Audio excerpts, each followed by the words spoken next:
This is our first episode of Breaking News, and we'll begin with Alexis Sanchez leaving Arsenal and going to Manchester United. Oh, finally, he's out of here. See how these Spurs fans are just gloating and living the life because Arsenal has once again lost one of their best players to a Premiership rival.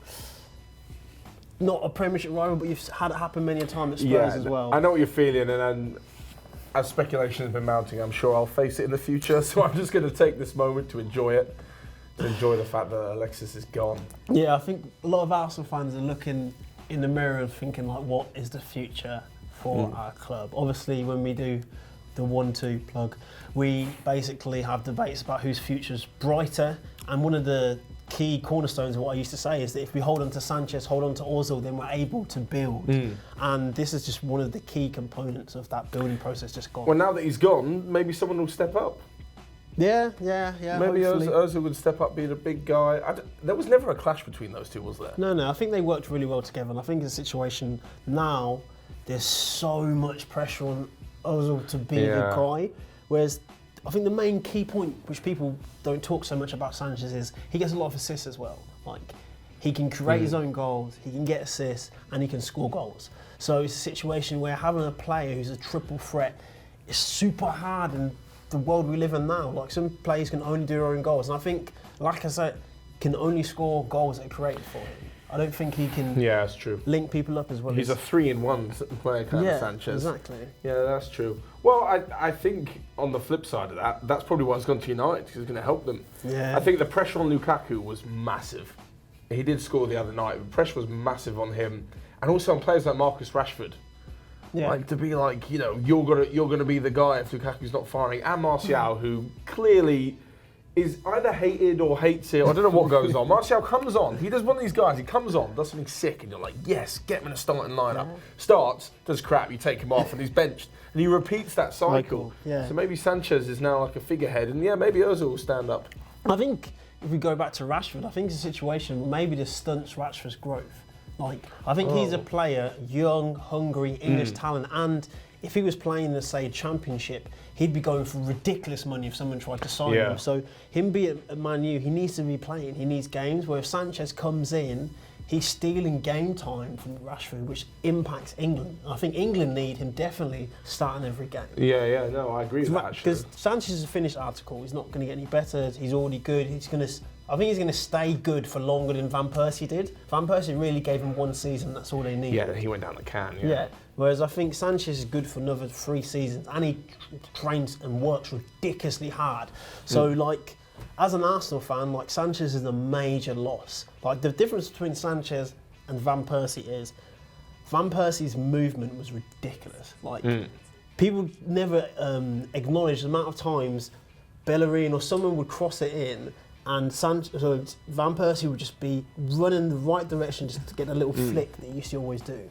And Giroud started doing it a bit, but Van Persie could also score goals himself. He's not as quick as Van Persie. He's quicker. He scored that ridiculous goal was against Sunderland when Aboué crossed it in. Do you remember? It might have been against Sunderland, but do you remember when Aboué did the cross and he did like some half mid-air Jedi Knight kick? Yeah, it was Van Persie. Against Charlton it was. Charlton, that was like 15 years ago. Exactly, like Giroud did that scorpion kick, but he ain't never doing that scorpion kick again in his life. True. You can have his family held up hostage and he still won't be able to do that scorpion kick. He fell over, that's the thing. Exactly. He just full on fell over. Exactly. So, like, it's a situation where, it is a dark day for Arsenal, and the difference with when Van Persie went, I think we had more players that could do something, and we had more players who could probably steady the ship.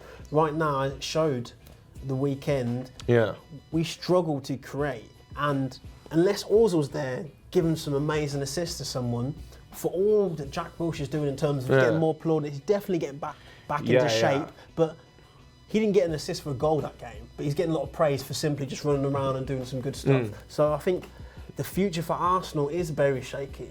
Like, they need to bring in someone, and I think they need to spend. I don't know if Aubameyang, because there's talk of that definitely coming through. I don't know if he's the one, because I don't know if he can do a Sanchez and create stuff for himself. But this is the thing, I think Aubameyang's more of a striker. The thing about Sanchez, and even you have to look at Liverpool, because you've both lost your key man, and it's a game changer. I always panic when Sanchez is in the team against Tottenham. you could be having the worst game, and all he does is get the ball, jink inside, assist, and you're like, oh my God, that's come out of nothing. Same with Coutinho. Yeah. And Liverpool got rid of him, and fantastic result against Man City. So maybe there's kind of, I feel like there might be competition. I mean, every time I hear a player, whether it's Lamar or Aubameyang, they're always linked with Arsenal and Liverpool because you're in a similar boat. I mean, and I think it's a there could similar be boat. life after Sanchez and Coutinho. I think it's a similar boat, but Arsenal is like a little dinghy trying to get somewhere now. It's hella fragile. It can't handle their waves, whereas Liverpool is like the Titanic, but you have like a warning where you don't go into the iceberg. It's a sturdy ship. Okay. So if you listen to that warning, you go around the iceberg, you're cool. They're building for a future, whereas Arsenal also still needs to sign. Wilshere hasn't signed yet, even though there's talk of him taking a pay cut just to sign. But if we lose those two, we're like a mid-table team. Unless, this is why I always talk about Wenger is a decent manager, simply because he's working with scraps and still producing a result. Obviously, this year and last year, that result's getting worse and worse. But I still think if other people had to deal with the same players, then they'll be doing a terrible job. So I think this should be a wake-up call where, look, we got to start spending some money. Or it's going to be the struggle period for Arsenal, basically. The one thing I want to know from your point of view, how does it feel losing it to a rival, losing a player to a rival? I think that hurts the most. One, because Wenger said, look, we're not going to sell another major player to Manchester United. Obviously, he's gone back on that. Two, back in the day when if you're over 25, you remember going to school, having banter with your Man United friends and talking about how, we're going to take you this game, we're going to take you this year. Now it's like they're spending the money, they're making the movements to be so far ahead of Arsenal, and they're taking our best players. It's like we've conceded that they're always going to be better than us. It's okay. It's kind of like where Spurs were for a while, where it was just like, okay, if we can beat Arsenal once a season, maybe that's a good result. But that's the thing, like, if and I said with Bale and Modric, right, they went to Real Madrid. You can't. I don't begrudge any player, right? I still support what they do at Real Madrid, and if one of them came back to United or Chelsea, I'd be pretty pissed, right? A la Fabregas, kind of even coming back. But if they left, you don't really hold it against them. If, again, in Premier League, they went to a higher club, I mean, Spurs, all those years back, trying to aim for Europa League. Yeah, and... When... Now, Berbatov, a great example of United, right? Back then, I held my hands up and said, United are above us. They're challenging for titles. We're not in the Champions League.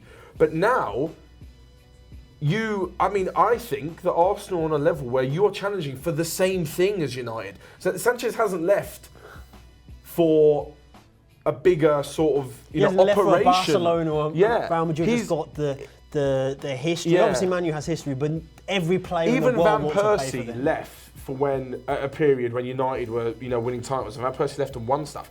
Sanchez has left where there's not much more guarantee. If Kyle Walker left for City because he's going to win titles, and fair enough to him. But it must hurt knowing that Sanchez is leaving. Yeah, it does hurt. Like, I can't even come back with a reply. It does hurt. Like, it's a situation where you would have seen that Sanchez.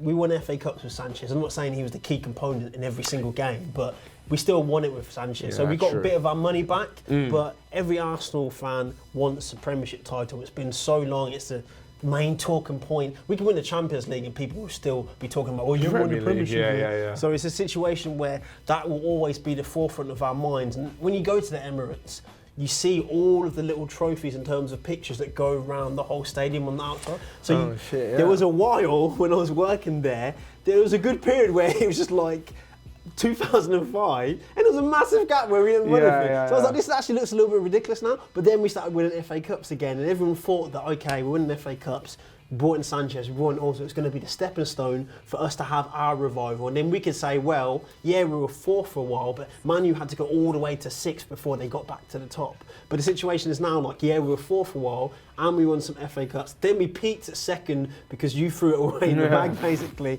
Then we went straight back down to fifth. And now we're going to be sixth. That's quite disheartening to see that United have gone down, and then boys, and come back up, and now they're above you. At Chelsea, when they finished 10th, was it a few seasons ago, and now they've come back above you again. But then it's a case of money. They spent big money. Like I think every Arsenal fan thought last summer was going to be a big transfer window for us. We thought, okay, we've finished fifth.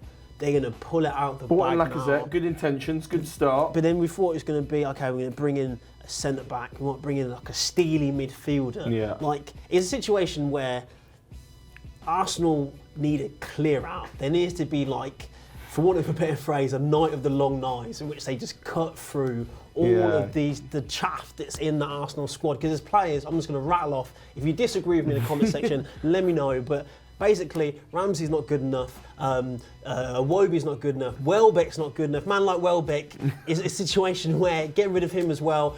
Xhaka's not good enough. Like, let's keep it 110% real. Like, I want Xhaka to be the guy. I walked next to him and I thought, dude, you look massive on the pitch. Next to me, you look a tiny guy. I thought he was going to be like knocking players off. I walked next to Vieira. Vieira's huge. I was just like, the difference in the stature of the man and his presence was just that. And it's like, we've been living in the shadow of players. So every Arsenal striker needs to try and live up to Henry. Every midfielder needs to try and live up to Vieira, Petit, Bergkamp.